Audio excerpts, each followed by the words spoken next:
Last week, I was walking one morning to work, and I encountered two young ladies sitting on a step in the building right around the corner from my business. And one seemed to be occupied doing something, but they both looked at me and said, "Good morning." And I returned that in kind, and I said, "Good morning" as well. And they said, "How are you doing today, sir?" And I said, "I'm doing pretty good. Thank you for asking." And the lady on the left side of me, from that vantage point as I was walking, she had turned to her side and she lit a crack pipe. And she turned back around and continued the conversation, not missing a beat. Yes, I said that. She began to smoke crack, cocaine, while she was sitting on the stoop next to the other lady, engaging me in a salutation or a good morning greeting, if you will. And I thought that was very interesting.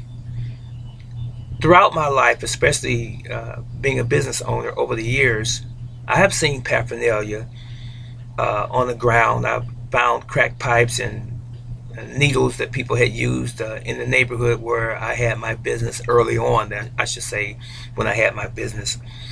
In later years, it was cleaned up and we didn't have that issue anymore in the neighborhood. However, uh, I had never, honestly, ever witnessed anyone smoking crack. And this was interesting to me, uh, how normal it was, uh, seemingly, for her to do this, not looking at me as a threat, but still holding a conversation. It didn't make me want to become a good Samaritan all of a sudden, or an evangelist and try to win her to Christ or anything like that, but it was just interesting to say the least. And I thought about it for a while. It made me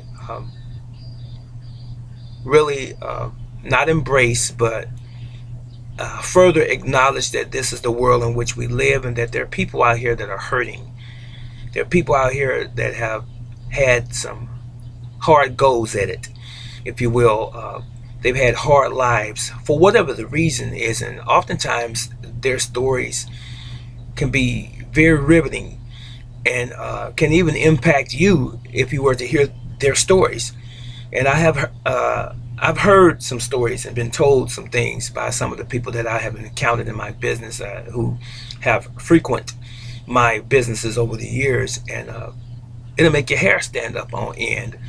But I felt for this lady, uh, but I couldn't do anything for her, at least at that moment, because this is the lifestyle. I can't say that she necessarily chose, but this is what she found herself after some period of time in her life, where she had to resort to this habit.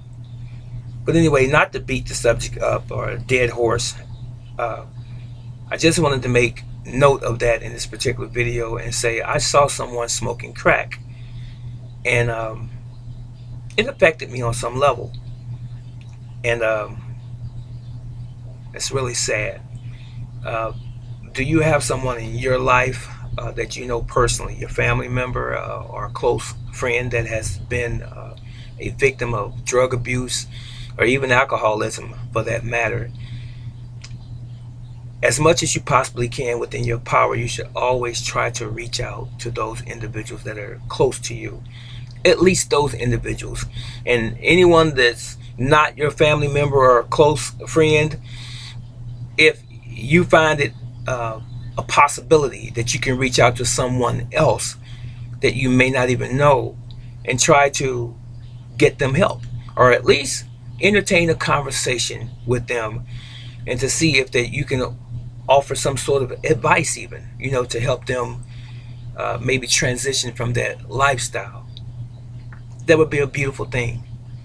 um, it's not good seeing this segment of our society, because that could be your daughter, your son, it could be your mother, even.